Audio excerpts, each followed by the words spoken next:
कहानी का खुलासा। डान की खूती 2 हिस्सों पर मुश्तमिल है।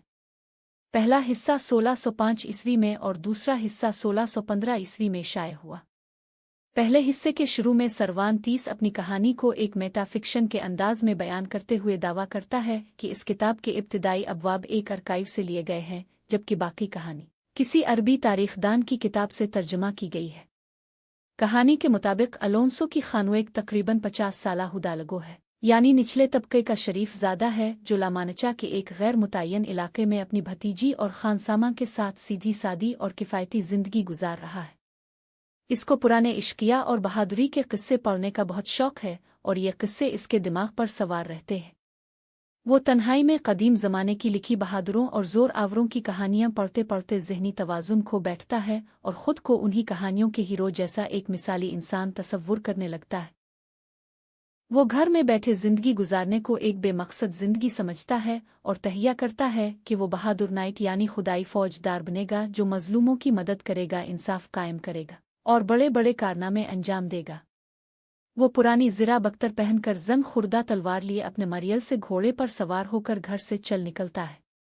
वो बहादुरों के किस्सों की तर्ज पर अपने इस घोड़े का एक शानदार नाम रखता है, रूसेनांत, और एक आम औरत को देखकर इसे रोमानवी किस्सों की तर्ज पर ऐसी महबूबा करार दे देता है जिसके लिए बहादुर लोग मुहिम्मात सर करते थे।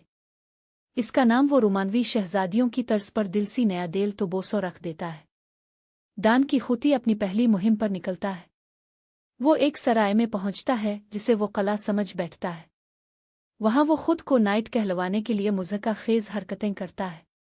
लोगों की बेएतनाई और मारपीट के बावजूद वो हार नहीं मानता। यहाँ से बेइज्जत होकर निकलने के बाद इसे एक कम अक्ल किसान मिलता है जिसका नाम सानचो पानज़ा होता है। डान की खूती इसे तरगीब देता है कि जब वो किसी जजीरे को फतह करेगा तो इसे जजीरे को गवर्नर बना देगा।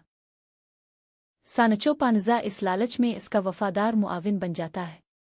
दोनों अजीब और गरीब मुहिम्मात पर निकल पड़ते हैं। एक जगह डान की खूती को दरिया के किनारे हवाई चक्कियां चलती दिखाई देती है। वो अपने तख़य्युलात में डूबा हुआ इन हवाई चक्कियों को देव समझकर इनसे लड़ने लगता है और नतीजे में बुरी तरह जख्मी होता है। ये वाक़या नावल की सबसे मशहूर अलामत बन चुका है, जो इंसान की ख़याली दुनिया से हकीकत के तसादुम को ज़ाहिर करता है। नावल में आगे चलकर डान की खूती आम इंसानों, चीज़ों और वाक़यात को अपनी ख़याली दुनिया का हिस्सा समझकर उनसे मुआमला करता है, लेकिन हर जगह ज़लील किया जाता है या फिर ज़ख्मी होता है।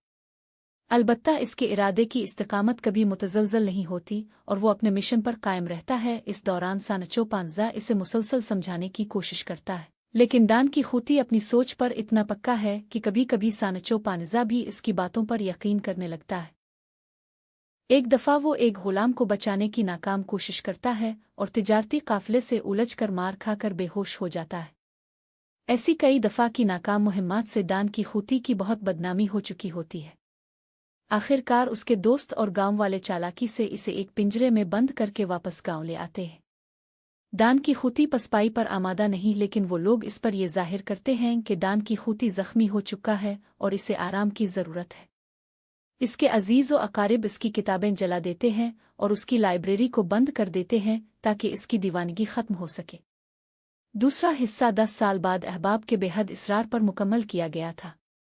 ये हिस्सा अपनी साख्त और तर्ज़े तहरीर में पहले हिस्से से ज़्यादा मरबूत और खुद आगाह है। यहाँ मेटाफिक्शन की तर्ज पर एक दिलचस्प नुक्ता है कि नावल के किरदार भी पहले हिस्से के वाक़यात से आगाह है और बाज़ किरदार बाकायदा इसका पहला हिस्सा पढ़ चुके हैं।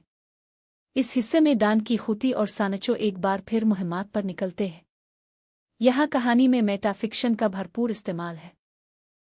अमीर और नवाब लोग दानिस्ता उन दोनों की सादगी का मजाक उड़ाते हैं और उन्हें फर्जी मुहिम्मात में उलझती हैं। सानचो को वादे के मुताबिक गवर्नर बनाया जाता है, अगरचे ये सिर्फ मजाक पर मबनी एक झूठी गवर्नरशिप होती है। इसके बावजूद सानचो अपनी अक्ल व फहम से एक दानिशमंद हाकिम साबित होता है। इस हिस्से में एक और अहम वाक़या व्हाइट मून के शहसवार के साथ मुकाबला है, जहां डान की खूती शिकस्त खाकर अहद करता है कि 1 साल तक वो मज़ीद बहादुरी के कारनामे अंजाम नहीं देगा। वापसी के बाद डान की खूती का ज़हनी तवाज़ुन बहाल होने लगता है। वो एतराफ़ करता है कि वो सिर्फ अलोंसो की खानू है और रोमानवी ख्वाबों से तौबा करता है। चंद दिन बाद वो बीमारी में मुब्तला होकर इंतकाल कर जाता है। सानचो पानज़ा इसके गम में रोता है और अपनी दोस्ती का इजहार करता है। आखिरी दिनों में वो हकीकत पसंदी की तरफ लुटता है, अपनी दीवानगी पर शर्मिंदगी का इजहार करता है और मरने से कब्ल वसीयत करता है कि इसकी भतीजी किसी ऐसे शख्स से शादी न करे जो इश्क या दास्तानों का कारी हो। पहले हिस्से में इस मरकजी किस्से के अलावा कई ऐसी कहानियां शामिल हैं जो मरकजी प्लाट से बरह रास्त ताल्लुक नहीं रखती। अलबत्ता दूसरे हिस्से में मुसन्निफ ने ऐसे ज़ैली किस्से कम करने की कोशिश की है ताकि तवज्जो बुनियादी किरदारों पर रहे। दान की खुती की कहानी एक बज़ाहिर मिज़ाहिया लेकिन गहरी मानवेत रखने वाली दास्तान है। ये ख्वाब और हकीकत, दीवानगी और दानिश, सादगी और फरेब, फर्जी दुनिया और मुआशरती हकीकत के दरमियान जिदोजहद को दिखाती है। ये नावल आज भी इंसानी फितरत, समाजी निज़ाम और तख़य्युल की ताकत पर रोशनी डालता है।